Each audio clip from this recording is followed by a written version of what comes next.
Sometimes you find answers to questions that should never be asked.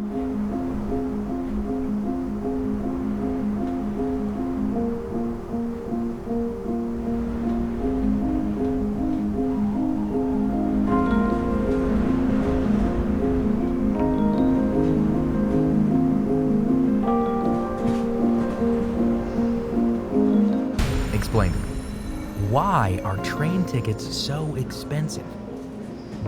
No matter how cuddly and cute the rail networks try to be, in the end, they need your money and they need you to pay over the odds for your ticket. The train ticket, as it turns out, is a devilish instrument because it can hide the cracks of a poor, overpriced service. Although, as I discovered on one line, you can accept the cost as reasonable. When we talk about Britain's railway system at every level in every direction, are we talking about a few bad apples? Or is something broken? Our railway system is an institution, a unique structure directing the actions of hundreds of thousands of people. But within its mandate, there is an opportunity to exploit self-interest. On some lines, at some times, it becomes pathologically expensive to travel by train. Not on all, but the transport state is such that operators now wield great power over people and society. How do they spend your money? In fact, to intensify the point, how do they spend your money and the government's? Because they also spend the money you pay in taxes. So I'm traveling across the country to understand exactly what you're paying for when you buy your train ticket. There have been some massive, well-publicized failures, and the market has rooted out some of the bad operators and practices, but we can agree on one thing. The cost of a ticket is palpably too expensive. Despite assurances, citizens bear the full brunt of these outsized failures. I unashamedly represent the voice of the traveler today because we all divvy up for our tickets, but in doing so, don't really appreciate where the money goes. It's a story of two journeys. One long, one short. Despite constant insistence on the exceptionalism of all train journeys, I am shocked at the prices I'm having to pay, with one of them in particular, with fees that inch past the upper limit of what my pocket can endure. And I guess yours too. I started with the longer national trip and one of the early adopters to throw their hat into the privatisation arena, LNER. My first journey is from King's Cross to York. When I look at the price that I'm being charged, it's a kind of wonder that markets and financial products reduce everything to a single number. The number I'm seeing is shaped by the power of many forces, of business people, political governments, as well as individual policymakers. The collective number is a variable. It needn't be that number. And that's the point. It could be higher, it could be lower. And I'm paying $172.50 for the journey, remembering that the price would be significantly higher if the government hadn't stepped in to cap the rise below inflation. That's why 8% of this ticket fare, that's $13.80, is already going back to the government for stepping in to make my ticket less expensive than it might have been. If that sounds a little crazy, it's because it is. That's the voodoo economics behind your train ticket. And of course, this number will go up again next year, and the next. And that's because rail fares rise every year in line with inflation. The government says that the increase is necessary to support the long-term financial stability of the railway. So, if I buy the same ticket regularly, I have to whisper to myself that at least I'm paying for the future of the train network, making me less of a passenger, more like a stakeholder. And this number is set against a significant trend that we're all using the train less and less. So, the price of my ticket also carries an element of doubt. Advanced tickets are cheaper, but the walk-on single fare I'm paying for now is not. Amid the chaos of this springtime trip to York, I sense a slither of hope, despite the weighty number of my ticket. Over time, the engines that pull this train have improved. We're a long way from the diesel-belching engines of yesterday. Moved on from the gunmetal gray to pure white reflective surfaces. At the front end of my train is an engine as refined as a bullet. That number has to take into account predicted rail growth, which has not kept up with the rail demand. there's that doubt creeping in again. Also buried deep within the number is the idea that we're paying for something, despite bullet appearances, that hasn't kept up with the times. It's a vicious circle because in the UK, demand for rail travel is based on ticket sales data, which in turn influences all other factors like service and the income paid to the people who run the system. Unlike trains in Europe, which tend to be publicly owned and cheaper, most UK trains are privatized, which means that an element of profit has to be paid out, reducing the scope for fare cuts. Even though the average UK ticket price is not the lowest in Europe, that's in Poland, the difference between advanced tickets and on-the-day bookings is where the UK passenger feels the bite. Overall, if we consider distance, the UK is in the 4th position among the priciest countries, with an average of 21 pence per kilometer. Norway is still the most expensive.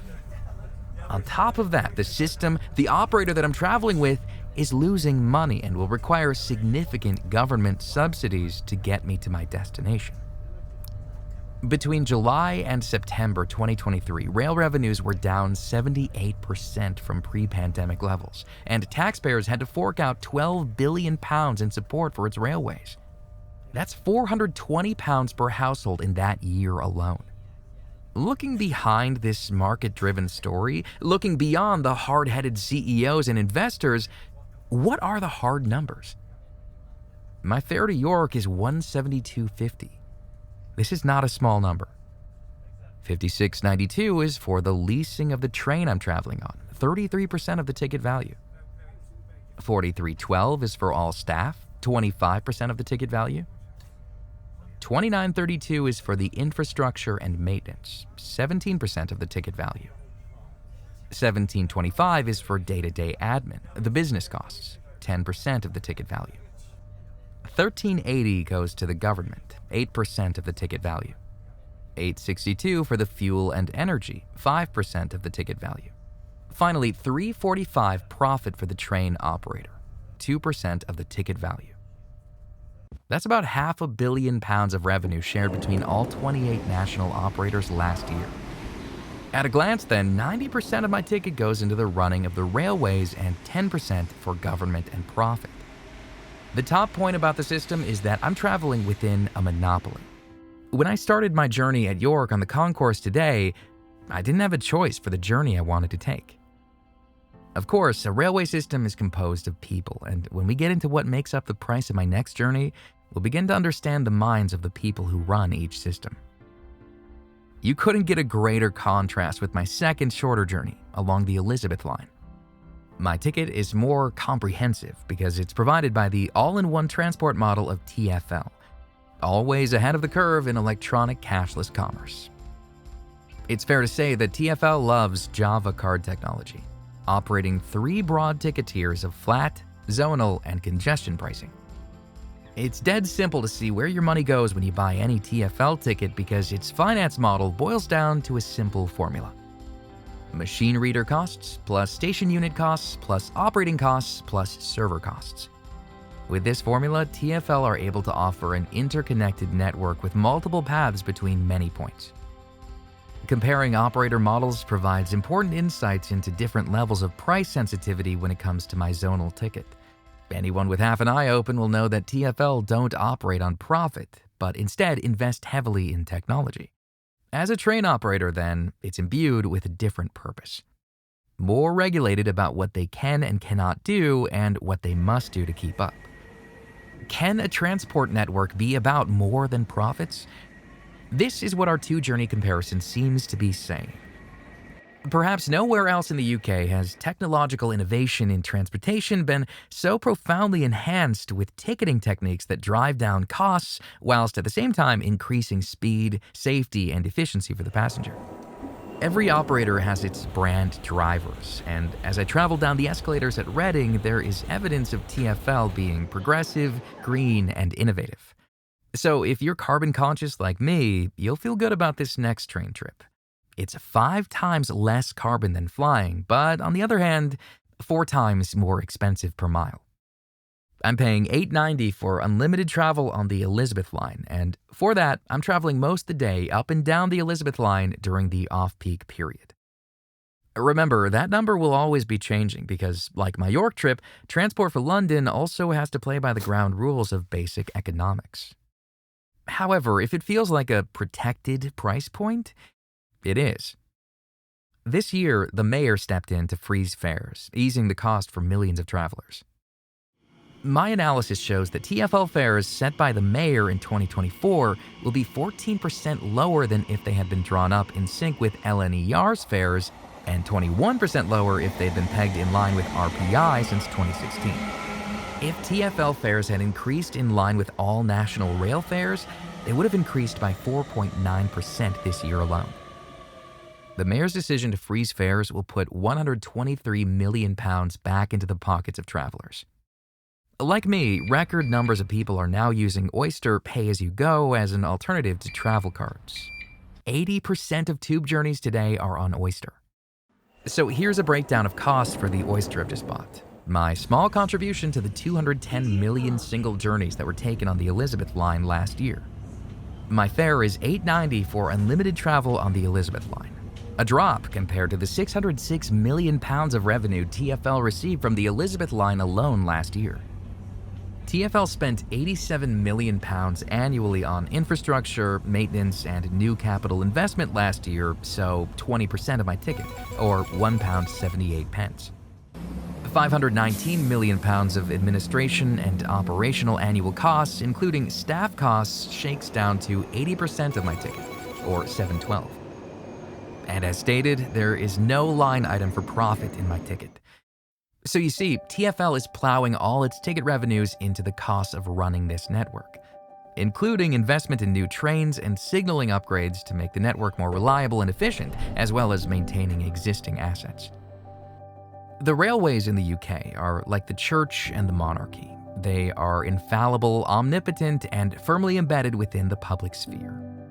But have they become manipulative and uncaring about what you pay? In one case here, I'd say yes, TfL is arguably the exception. My ambition has been to account for the factors that affect the price of your ticket and also the decisions that an operator can make at that point.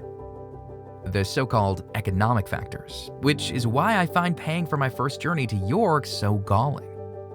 The economic challenges of both models are the same after all. Different operators, same country, but wildly different outcomes for you and me. For the sake of the planet, we should all want to take a train at ticket prices that'll encourage you to leave the company car in its bay or to enjoy a family day by train. And that's the problem. The cost of train tickets today has dissuaded every sector of society from thinking like this, other than in London. In the UK, older people and those under 16 are less likely to travel this way. The only group that takes multiple rail trips are the 16 to 25 age range. And this group are largely unwitting. They're paying upwards of 30% more for their trips than their counterparts in Europe. Something worth protesting about. Well, actually, there's a confusing differential here as the UK has the second cheapest rail travel in Europe if tickets are booked a month in advance, but crazy expensive if bought on the day. But wait, it gets even more insane. Ironically, some companies introduced under privatisation are in fact state-owned. So Arriva Trains is owned by the German state and Abellio by the Dutch. The price of British Rail is the constant headache of daily commuters and travelers like me. And I know that because on my journey to York, my one-way ticket purchased on the day of travel cost me a bundle from which I may not recover. TfL does provide a better account of itself, however. It's the difference between the motivation of wanting to beat your competitors or providing the best service at the cheapest price. The distinction is almost schizophrenic. It really seems like there's one operator stumbling haltingly and unevenly towards a service, and another that is expanding fitfully and delivering theirs to a grateful public. As a traveler, I have confidence in one, but not the other. In one, shareholders act as proxy for the public good. With the other, it's simply about the public good. In one, I am the king and queen of my journey. In the other, a cash cow. In the end, I know which kind of train journey I want to take. I don't want your body, but I need to think about you. you with somebody else.